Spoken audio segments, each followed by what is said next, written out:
Hello friends, आज मैं एक अपने वीडियो से थोड़ी अलग टॉपिक लेकर आया हूँ क्योंकि मेरे पास बहुत से लोगों के कमेंट्स आए, कॉल्स आए।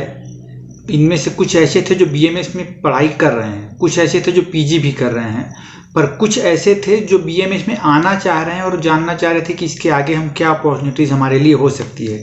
तो मैंने सोचा कि इसके ऊपर एक वीडियो प्रिपेयर मैं करता हूँ तो जो सबके लिए बेनिफिशियल हो सकता है। जो आना चाहते हैं उनके लिए भी एक ये फ्यूचर इसको मतलब देखने जैसा हो जाएगा कि क्या क्या हो सकता है यहाँ आकर, और जो इस फील्ड में है उनके लिए भी हो सकता है कि अब हम यहाँ पे हैं तो आगे हम कहाँ कहाँ जा सकते हैं, और जो पीजी कर रहे हैं उनके लिए भी हो सकता है कि अब हम क्या आगे कर सकते हैं। तो ये सभी के लिए थोड़ा बेनिफिशियल रहेगा, ये सोचकर मैंने ये वीडियो प्लान किया है। और ये वीडियो थोड़ी सी लंबी हो सकती है क्योंकि बहुत सारे फैक्ट्स हैं जो मुझे आपको बतलाने हैं, आपके साथ शेयर करने हैं। तो जब आपके पास थोड़ा ज़्यादा समय हो तभी इस वीडियो को देखिए और पूरा देखिए तो ज़्यादा बेनिफिट आपको मिल पाएगा। तो चलिए हम शुरू करते हैं। तो जो टाइटल रखा हुआ है मैंने,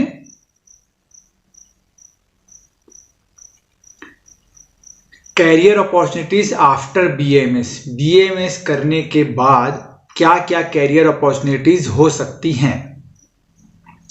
तो इसको मैंने 6 रास्ते ढूंढे हैं। मतलब बीएमएस करने के बाद ये 6 ऐसे रास्ते हैं जिसमें हमको जो सूटेबल पड़े हमारे लिए, हम उन रास्तों पर चलकर अपना आगे का फ्यूचर डिसाइड कर सकते हैं। तो पहले हम आउटलाइन देख लेते हैं क्या क्या हमारे पास 6 वेज हैं, फिर हम उसको डिटेल एलिबरेट करेंगे। The first one is clinical practice. जैसे कि हम एक डॉक्टर हैं तो डॉक्टर होने के नाते हम क्लिनिकल प्रैक्टिस के फील्ड में जा सकते हैं। Second one is academics. कई लोगों का ऐसा इंटरेस्ट होता है कि पेशेंट्स को वो टैकल नहीं करना चाहते, उनको एकेडमिक्स में इंटरेस्ट है, पढ़ना उन्हें ज़्यादा पसंद है। तो एक ये पोर्शन है कि इसमें अपन एकेडमिक्स में जा सकते हैं। The third one is research. जिनका फील्ड ऑफ इंटरेस्ट रिसर्च में है, जो कुछ नई नई चीज़ें खोजने में बिलीव करते हैं, तो अपन रिसर्च टॉपिक देख सकते हैं। Fourth, management and administration. Fifth one is medicine, manufacturing and sixth one is others. मतलब बीएमएस में आकर भी हम कुछ ऐसी चीज़ें जो कर सकते हैं जो डिफरेंट है हमारे फील्ड से, तो उसके बारे में हम थोड़ा सा स्टडी करेंगे। तो अब इनको पॉइंट वाइज हम देखते हुए चलते हैं कि किस फील्ड में क्या क्या और आगे स्कोप्स हैं। तो हम सबसे पहले देखते हैं क्लिनिकल प्रैक्टिस, जो सबसे बेसिक है। बीएमएस करने के बाद हर बंदा सोचता है कि हम क्लिनिकल प्रैक्टिस करेंगे किसी न किसी अपने लाइफ के किसी न किसी स्टेज में। तो क्लिनिकल प्रैक्टिस में क्या क्या बातें हो सकती हैं। तो the first one is general practice. तो जनरल प्रैक्टिस हम कर सकते हैं, इसमें 3 पोर्शंस हो सकते हैं। एक तो प्योर आयुर्वेद हम कर सकते हैं, second one is pure allopathy भी कर सकते हैं, कई स्टेट्स में इसके परमिशन भी हैं, and third one is mix. मतलब as requirement of the patient, patient को जैसी ज़रूरत है वैसे हम या तो आयुर्वेद या तो एलोपैथी या फिर दोनों का मिक्स भी हम यूटिलाइज कर सकते हैं। तो अपने जनरल प्रैक्टिस को बूम देने के लिए हम कुछ चीज़ें सीख सकते हैं एडिशनली। तो उनमें क्या आता है, सबसे एक इम्पॉर्टेंट थिंग है, सबसे पहले नाम आता है आरएवी का। राष्ट्रीय आयुर्वेद विद्यापीठ के द्वारा कुछ कोर्सेज चलाए जाते हैं, सर्टिफिकेट कोर्सेज। तो उस पर अपन स्टडी करके उनका 1 साल का ये सर्टिफिकेट कोर्स होता है जिसमें हम गुरु शिष्य के पास हम डायरेक्ट गुरु शिष्य परंपरा के थ्रू डायरेक्ट हम उनसे थोड़ा नॉलेज लेते हैं। थोड़ा सा इसमें भी एग्जाम होता है, इसके बहुत सारे डिटेल्स हैं जिसके वीडियो मैंने पहले ही बना रखे हैं, उसको आप देख सकते हैं। तो एक आरएवी अपन सीख सकते हैं, 1 साल का ये कोर्स है। इससे हमारी एक प्रैक्टिकल स्किल थोड़ा सा इम्प्रूव्ड हो जाएगा। सेकेंड वन इज बहुत सारे सर्टिफिकेट प्रोग्राम्स चलते हैं। तो मेनली इनका स्कोप ये है कि एकेडमिक्स में इनका यूजफुल उतना नहीं है, बट सर्टिफिकेट प्रोग्राम्स से हम क्या है कि हमारा जो नॉलेज है उस फील्ड में थोड़ा सा डेवलप हो सकता है, उसमें हम और पॉलिश्ड हो सकते हैं। Like beauty care, hair care, skin care, ये सब बहुत चल रहे हैं आजकल मार्केट में। गर्भ संस्कार, अग्निकर्म, मर्म चिकित्सा, नाड़ी चिकित्सा, गायनेकोलॉजी, ये सब में बहुत सारे सर्टिफिकेट कोर्सेज चलते रहते हैं, वेरियस इंस्टीट्यूट्स चलाते हैं। तो ये भी करके हम अपनी प्रैक्टिस को एक अच्छा स्कोप दे सकते हैं। थर्ड वन इज हम डायरेक्ट किसी गुरु शिष्य परंपरा के थ्रू डायरेक्ट सीख सकते हैं कि कोई हमारे सराउंडिंग्स में कोई फेमस हमारे जो फील्ड में जिस फील्ड में इंटरेस्ट है, या तो एलोपैथी आयुर्वेद में, तो जिनका भी इंटरेस्ट है, ऐसे कुछ गुरु आसपास है जो बहुत रिनाउंड है उस एरिया में किसी स्पेसिफिक डिसीज़ के लिए या फिर स्पेसिफिक काइंड ऑफ सिचुएशन के लिए, तो हम डायरेक्टली उनके पास जाकर कांटेक्ट करके हम सीख सकते हैं कुछ 2 महीने, 4 महीने, 6 महीने, जितना अपने पास समय है। तो इससे भी हमारे प्रैक्टिस को एक अच्छा बेनिफिट मिलेगा। The third one is certificate को इन इमरजेंसी मेडिसिन। ये उनके लिए हो सकता है जो बीएमएस में तो हैं पर जिनका कीन इंटरेस्ट मॉडर्न साइड पे है। तो ये सर्टिफिकेट कोर्स कुछ इंस्टीट्यूट्स और कुछ बड़े बड़े हॉस्पिटल्स में कंडक्ट होता है। इसको करने के बाद हम इमरजेंसी केयर अच्छे से टैकल कर सकते हैं, और जो बड़े बड़े हॉस्पिटल्स के ICUs हैं, MICUs हैं, कार्डियक वार्ड है, कैंसर वार्ड्स हैं, अलग अलग जो वार्ड्स हैं, ये सब में हम जॉब अच्छे से कर बहुत अच्छी लाइफ अपन जी सकते हैं। तो जनरल प्रैक्टिस के लिए कुछ खास बातें थी। अब सेकेंड वन हम समझते हैं और क्या हो सकता है। सेकेंड वन इज नाड़ी चिकित्सक या मर्म चिकित्सक। हम एक्सक्लूसिवली जो विषय विशेषज्ञ बोलते हैं, तो नाड़ी चिकित्सक या फिर मर्म चिकित्सक हम हो सकते हैं। तो ये मैंने 2 पिक्चर्स लगाए हैं स्पेसिफिकली। एक डॉक्टर संजय छाजेड़ सर हैं जो नाड़ी वैद्य हैं बहुत बड़े, और वैसे ही डॉक्टर नवीन जोशी सर, ये बहुत ही रिनाउंड मर्म चिकित्सक हैं। तो हम ऐसा ये भी अपना एक काम कर सकते हैं इनके गाइडेंस में। ऐसे और बहुत सारे वैद्य हैं जो नाड़ी चिकित्सा और मर्म चिकित्सा करते हैं, तो इनके थ्रू भी हम अपने प्रैक्टिस में एक बूम दे सकते हैं। Third one is panchakarma centres. BAMS करने के बाद हमें हमारा डिग्री जब हमारी कंप्लीट हो जाती है, हमारा रजिस्ट्रेशन हो जाता है उस स्टेट में, उस स्टेट के चिकित्सा बोर्ड में, तो हम अपने पंचकर्म सेंटर्स स्टार्ट कर सकते हैं। और एज पर आवर नॉलेज, वमन, विरेचन, बस्ती, जो भी पंचकर्म के प्रोसीजर्स हैं वो हम अपने लेवल पर स्टार्ट करके धीरे धीरे ग्रो कर सकते हैं। ये भी एक अच्छा इमर्जिंग फील्ड है। अभी कुछ ऐसे स्टेट्स में जहाँ ये भी उतना डेवलप नहीं है, जिनमें से छत्तीसगढ़ एक है जहाँ हम इसमें बहुत अच्छा काम अभी कर सकते हैं। नेक्स्ट हम देखते हैं, तो नेक्स्ट थिंग क्लिनिकल प्रैक्टिस में हो सकता है योगा सेशंस। हम सब BAMS में स्वस्थ वृत्त पढ़ते हैं, प्रिवेंटिव एंड सोशल मेडिसिन पढ़ते हैं, उसमें एक स्पेसिफिक योगा पार्ट्स हैं, पूरे योगासन हमारे जो आयुर्वेद में वर्णित हैं। तो योगा के थ्रू भी हम बहुत सारी चीज़ें, क्योंकि आजकल जो लाइफ स्टाइल मॉडिफिकेशन डिसीजेज हैं या फिर लाइफ स्टाइल के कारण डिसीज हो रहे हैं, तो इन सब में बहुत अच्छा स्कोप हो गया योगा का। तो हम डायरेक्टली एक योग गुरु भी बन सकते हैं, और इसके लिए फिर एडिशनल हम कुछ डिप्लोमा या बैचलर कोर्सेज भी हम कर सकते हैं फ्यूचर में। पर BAMS के बाद भी हम अपने लेवल पर योग टीचर के रूप में एक अच्छी पहचान हम बना सकते हैं। थर्ड पार्ट है आयुर्वेदिक डाइटिशियन। आजकल बहुत सारे जो सोफिस्टिकेटेड पर्सन्स हैं, जो रिच पीपल हैं, जो अफोर्ड कर सकते हैं, वो लोग आयुर्वेदिक डाइट को फॉलो करना ज़्यादा आजकल पसंद कर रहे हैं, क्योंकि जितनी बीमारियां बढ़ रही हैं सबको धीरे धीरे अवेयरनेस आ रही है कि बीमारियों का जो जड़ है वो उसका मूल कारण आहार ही है, और हमारे आयुर्वेद में भी वही वर्णित है। तो हम डाइटिशियन के रूप में एक अच्छी अपनी पहचान समाज में बना सकते हैं। Last one is Ayurveda medical officer. इसमें आप सेंट्रल लेवल पे भी पोस्ट निकलते हैं और स्टेट लेवल पे भी अलग अलग वेरियस पोस्ट निकलते हैं। तो ये गवर्नमेंट की पोस्ट हैं, तो इनमें जब गवर्नमेंट के रिक्रूटमेंट्स होते हैं तभी हम इसमें अप्लाई कर सकते हैं। तो ये भी एक अपॉर्चुनिटी है। इसमें भी हमें डायरेक्टली पेशेंट से रिलेशन करने का मौका मिलता है, पेशेंट से हम डायरेक्ट रिलेट करते हैं, उनको ट्रीट करते हैं। तो ये अच्छा एक स्कोप है। तो ये क्लिनिकल प्रैक्टिस में कुछ ये 6 पॉइंट्स हैं जो मुझे समझ में आए थे, मैंने आपको एक्सप्लेन करने की कोशिश की। सेकेंड पोर्शन हम देखते हैं एकेडमिक्स, मतलब जिनका इंटरेस्ट क्लिनिकल में उतना नहीं है, जिनको एकेडमिक्स में जाना पसंद है, उनके लिए क्या क्या पॉसिबिलिटीज़ हो सकती हैं। द फर्स्ट वन इज, हमें एकेडमिक्स में जाने के लिए मिनिमम एलिजिबिलिटी क्राइटेरिया अभी जो है वो है पर्सन जो BAMS होल्डर है उसको मिनिमम MD MS की डिग्री उसके पास होनी चाहिए। उसके लिए जो हमारे ऑल इंडिया लेवल पे एक एग्जाम होती है AIAPGT, वो हमें फाइट करना पड़ता है। उसके अकॉर्डिंग फिर हमें वेरियस कॉलेजेस या सब्जेक्ट चूज करने हैं। सेकेंड थिंग, हम चाहें तो बहुत सारे PG डिप्लोमास कर सकते हैं, जैसे कि पंचकर्म में, पीडियाज में मतलब बाल रोग में, या फिर गायनेकोलॉजी में। इसके थ्रू भी हम बहुत अच्छा प्रैक्टिस भी कर सकते हैं, और पढ़ाना या फिर कोचिंग ऐसी चीज़ें भी हम कर सकते हैं। थर्ड थिंग, MD के बाद अगर किसी का और ज़्यादा इंटरेस्ट है तो PhD भी इसमें करी जा सकती है। फोर्थ पॉइंट, पुणे यूनिवर्सिटी इसमें MPhil करवाती है, एक मास्टर्स ऑफ फिलोसॉफी है। तो अपन MD किए हुए हैं या PhD किए हुए हैं और एकेडमिक्स में ही रहना है तो फ्यूचर में हम MPhil भी कर सकते हैं, जो विशेष अभी मेरे नॉलेज के अकॉर्डिंग पुणे यूनिवर्सिटी के थ्रू ये होता है। उसके अलावा हम वेरियस टाइप्स के वर्कशॉप्स अटेंड करके अपने क्लिनिकल प्रैक्टिस को या फिर अपने नॉलेज को, अगर हम एकेडमिक्स में हैं, हम टीचर बन रहे हैं, तो हमें उस फील्ड का थोड़ा अगर ज़्यादा नॉलेज रहे तो हम बेहतर अपने स्टूडेंट्स को और किसी दूसरों को बतला सकते हैं। तो उसके लिए हम various kinds of workshop attend करके अपना नॉलेज इंप्रूव कर सकते हैं। The last one is MSc programs, specifically जो मॉडर्न टच में रहना जिनको ज़्यादा पसंद है और इसको कर लेने के बाद हम थोड़ा सा BAMS के अलावा भी अदर जो इंस्टीट्यूट्स हैं उनमें भी हम पढ़ाने के लिए जा सकते हैं एकेडमिक्स में। और ये विशेष हर जगह, ये हर स्टेट में नहीं होता ये, जैसे तमिलनाडु, कर्नाटका, महाराष्ट्र, यहाँ ये अप्रूव्ड हैं ये कोर्सेज। तो एनाटॉमी, फिजियोलॉजी, माइक्रोबायोलॉजी में ये सब हम PSc कर सकते, MSc हम कर सकते हैं। तो ये एकेडमिक्स का हो गया। नेक्स्ट हम देखें तो रिसर्च फील्ड में हम क्या क्या स्कोप हमारी हो सकती है रिसर्च में। तो जब फर्स्ट वन जो ये गवर्नमेंट जॉब जैसी है, तो CSIR, ICMR, CCRAS ये हमारी आयुर्वेद के फील्ड में रिसर्च इंस्टीट्यूट्स हैं, गवर्नमेंट बॉडीज़ हैं जो वेरियस ड्रग्स और डिसीज़ पे रिसर्च करते हैं आयुर्वेदिक के ड्रग्स को। तो इनमें हम as junior research scientist appoint हो सकते हैं आफ्टर BMS, और इसमें अच्छा वर्क करते हुए हम सीनियर रिसर्च साइंटिस्ट भी बन सकते हैं। तो ये भी एक अच्छी अपॉर्चुनिटी है हमारे लिए। सेकेंड की अगर मैं बात करूं तो डिस्ट्रिक्ट लेवल पे बहुत सारे रिसर्च होते रहते हैं, तो उस लेवल पे भी हम ज्वाइन करके रिसर्च का एक हिस्सा बन सकते हैं।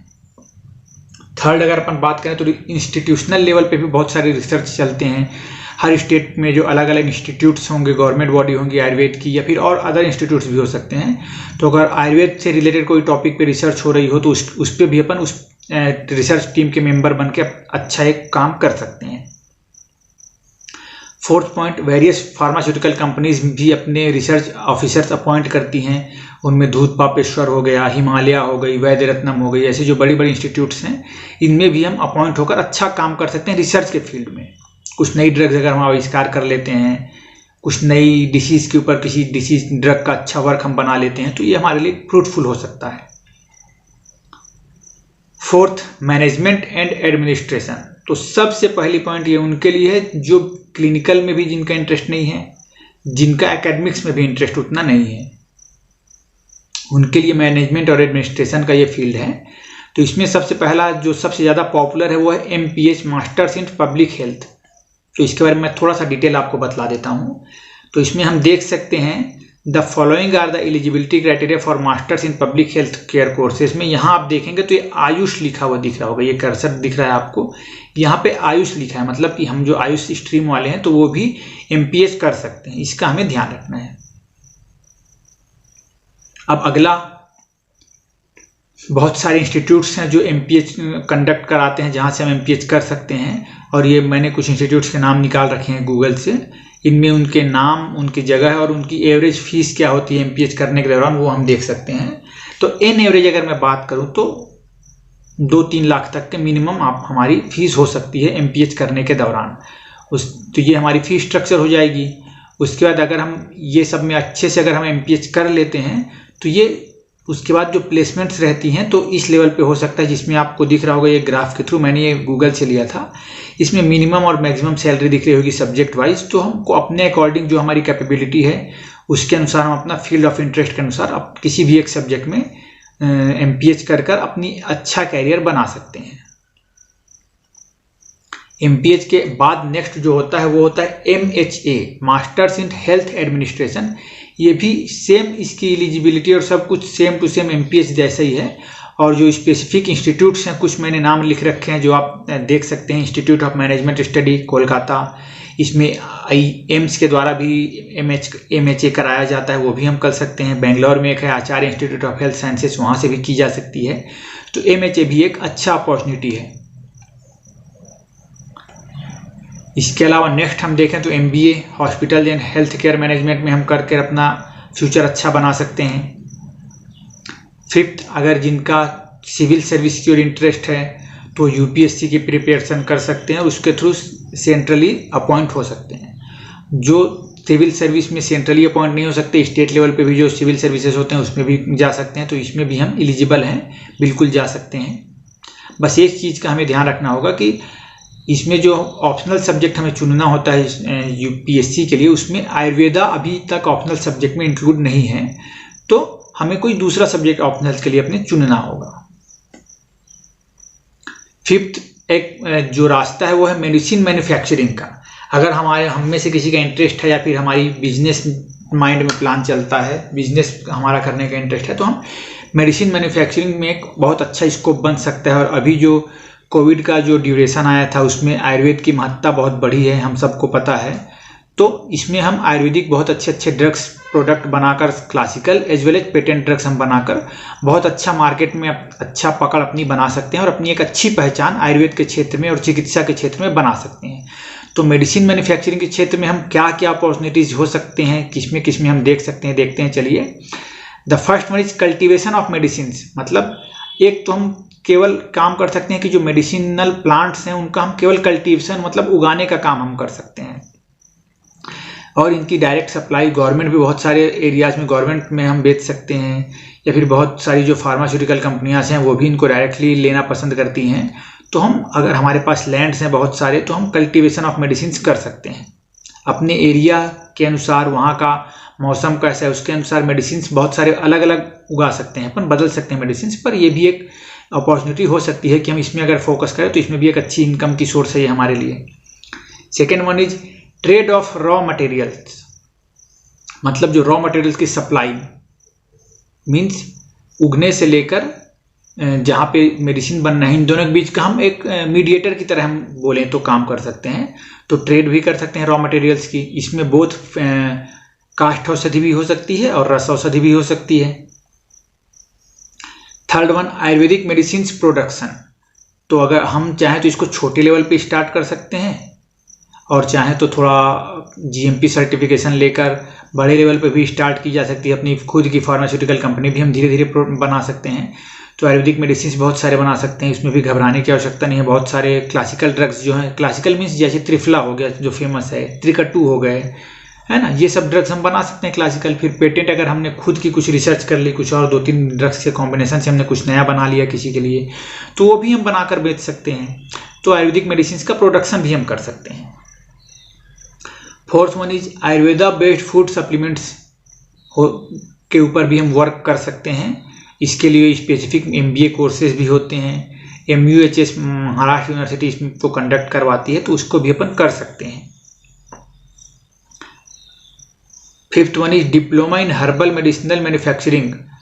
पुणे यूनिवर्सिटी IPER पुणे करवाती है, हर्बल मेडिसिन के मैन्युफैक्चरिंग पे डिप्लोमा कोर्सेज देती हैं। तो ये भी हम करके अपने प्रैक्टिस को और मेडिसिन प्रोडक्शन को अच्छा एक स्किल दे सकते हैं, पॉलिश कर सकते हैं।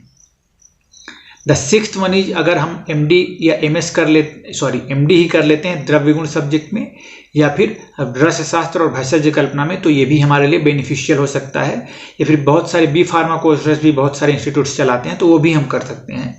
तो ऐसा करने से हमारे लिए एक एलिजिबिलिटी बढ़ जाती है कि हम तो एक तो MD या MS किए हुए हैं, तो हमारे लिए हो जाता है कि हम एकेडमिक्स में जा सकते हैं। सेकेंड वन थिंग कि हम रिसर्च फील्ड में जाकर बड़े बड़े फार्मास्यूटिकल कंपनियां इनको प्रीफर करती हैं जो इनमें MD की हुई हैं, किनमें द्रव्य गुण और रसशास्त्र में, तो ये भी हम कर सकते हैं। तो ये मेडिसिन मैन्युफैक्चरिंग के रिलेटेड कुछ पॉइंट्स थे। एंड अब लास्ट हमारा देख लेते हैं अदर्स। अदर्स में मतलब एक आयुर्वेद वाला BMS करने के पश्चात और क्या किन किन क्षेत्र में हम कुछ और अलग नई चीज़ें कर सकते हैं। एक तो हमें पता चल गई कि हम सेंट्रल या फिर स्टेट लेवल पे सिविल सर्विस पे अपॉइंट हो सकते हैं, कुछ अलग चीज़ें करना चाहते हैं अगर हम अपने लाइफ में तो वो कर सकते हैं। अब कुछ और पॉइंट्स हैं जो हम कर सकते हैं। तो the first one is manufacturer of equipments like क्षार सूत्र, शलाक्य तंत्र इक्विपमेंट्स और पंचक्रम सेटअप्स इक्विपमेंट्स। तो इनके भी हम मैन्युफैक्चरर के रूप में काम कर सकते हैं, जैसे बस्ती बॉक्स बनाना हो गया, या फिर पंचक्रम के लिए स्नेहन बॉक्स, स्वेदन बॉक्स, या फिर ऐसे छोटे छोटे इंस्ट्रूमेंट्स के अगर हम आविष्कार कर सकते हैं। नाड़ी स्वेद के लिए हम कुछ नया बना लिए, या फिर अनुवासन बस्ती या स्थापन बस्ती देने के लिए हमने कुछ बना लिया। ऐसे ही क्षार सूत्र बनाकर हम सप्लाई कर सकते हैं। विभिन्न प्रकार की पंच धातु, सप्त धातु, त्रिधातु की शलाका आती है, वो सब की हम सप्लाई कर सकते हैं। जानू बस्ती, कटी बस्ती, ये सब चीज़ों के लिए जो इक्विपमेंट्स रहते हैं या फिर जो क्लॉथिंग्स होती हैं, ये सब भी हम सप्लाई कर सकते हैं हॉस्पिटल्स में। तो ये भी एक अच्छा फील्ड है। Second one is medicinal journals. कुछ ऐसे हमारे स्टूडेंट्स होंगे, ऐसे जो फ्रेंड्स होंगे जिनका राइटिंग में इंटरेस्ट है, जिनको लिखना पसंद है, जो बहुत अच्छे लेखक हैं, बहुत अच्छे कवि हैं, तो वो क्या कर सकते हैं कि ये एक पार्ट टाइम के रूप में भी कर सकते हैं और फुल टाइम के रूप में भी कर सकते हैं। सेवरल जर्नल्स हैं, आयुर्वेद के भी, एलोपैथी के भी, मिक्स सब प्रकार के, या फिर न्यूज़पेपर जो अपन बोलते हैं वो भी।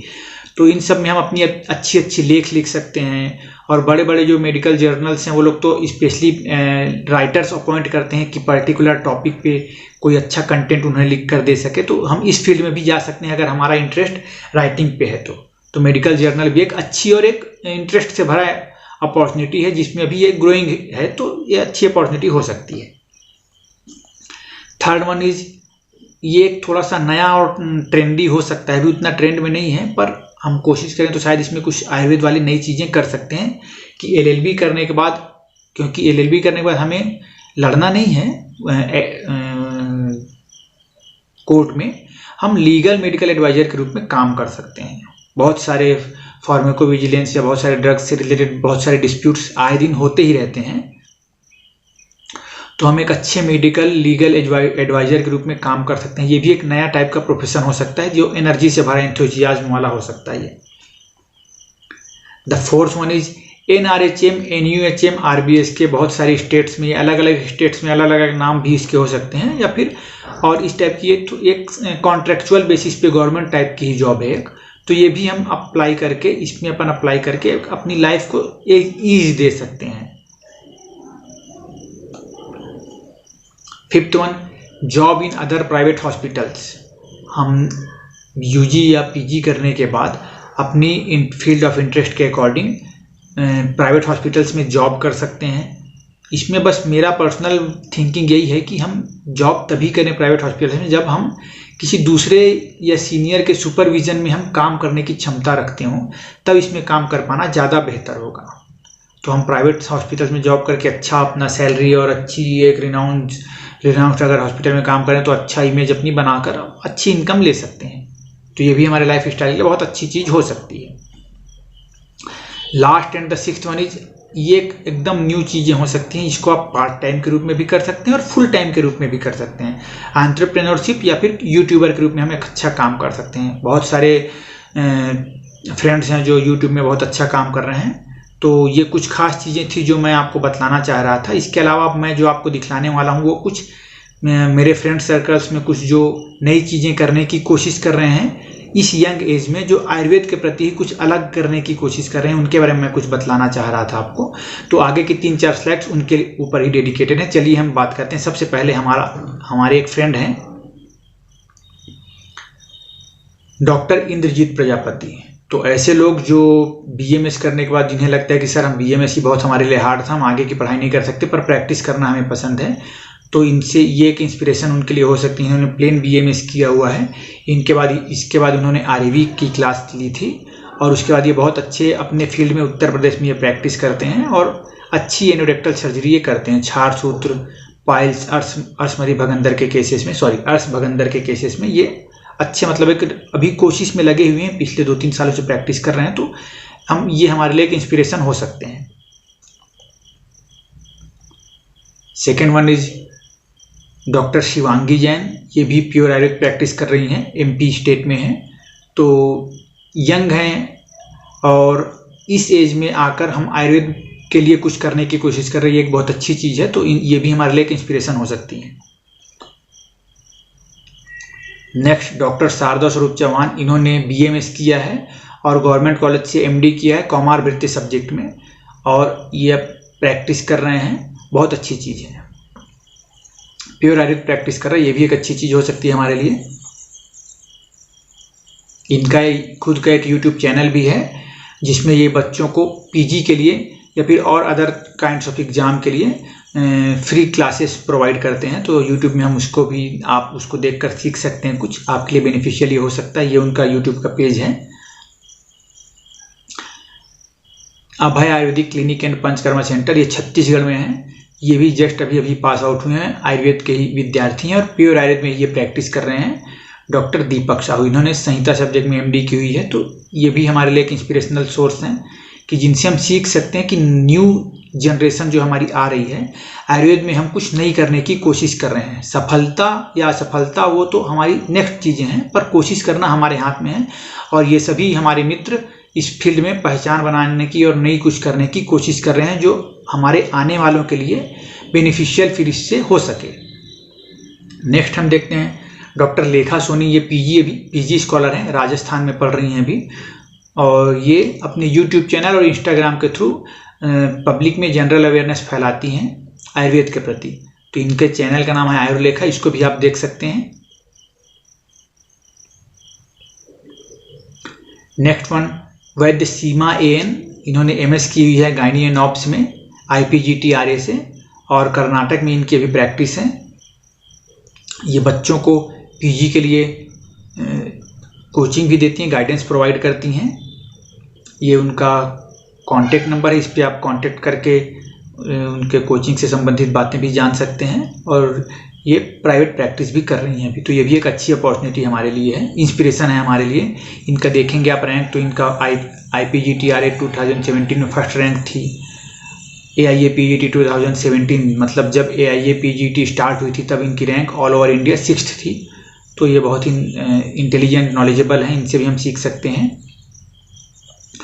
This person is not from Ayurveda field. जो मैंने आपको एंटरप्रेन्योरशिप वाली बात बोली थी, तो ये एक इंजीनियर हैं। अगर हम कहें इनकी डिग्री की बात की जाए तो इंजीनियर हैं, पर इनका फील्ड ऑफ इंटरेस्ट ये सब में था। जो इनके पीछे आपको पेंटिंग्स दिख रही होंगी तो इनकी इंटरेस्ट इन्हीं सब चीज़ों में था। तो अगर आपको अपने जुनून पे भरोसा है तो आप ये सब चीज़ें भी कर सकते हैं। इनका भी एक छोटा सा यूट्यूब चैनल है, वो भी आप इनको देख सकते हैं। मैंने बताया था सिविल सर्विस में भी हम जा सकते हैं। तो और कुछ लोग मुझसे ऐसा पूछते हैं कि सर प्राइवेट कॉलेज से हम BAMS करने के बाद कुछ कर सकते हैं क्या? तो उनके लिए ये सर हमारे लिए एक इंस्पिरेशन हो सकते हैं। सबसे बड़ी बात है कि ये सर हमारे ही सीनियर हैं, हमारी कॉलेज से इन्होंने पढ़ाई की थी, और इन्होंने स्टेट सिविल सर्विस को क्रैक किया था, और अभी करेंटली डिप्टी कलेक्टर के पद पे ये पोस्टेड हैं। तो हम सिविल सर्विस के थ्रू भी जा सकते हैं। तो ये मैंने कुछ आप लोगों के लिए कैरियर गाइडेंस के लिए कुछ बताने की कोशिश की थी। मुझे उम्मीद है ये वीडियो आप लोगों के लिए कुछ फ्रूटफुल जरूर रहेगा, और किसी भी प्रकार की अगर कुछ क्वेरी होगी तो आप ज़रूर मुझे याद करिएगा। Thank you very much.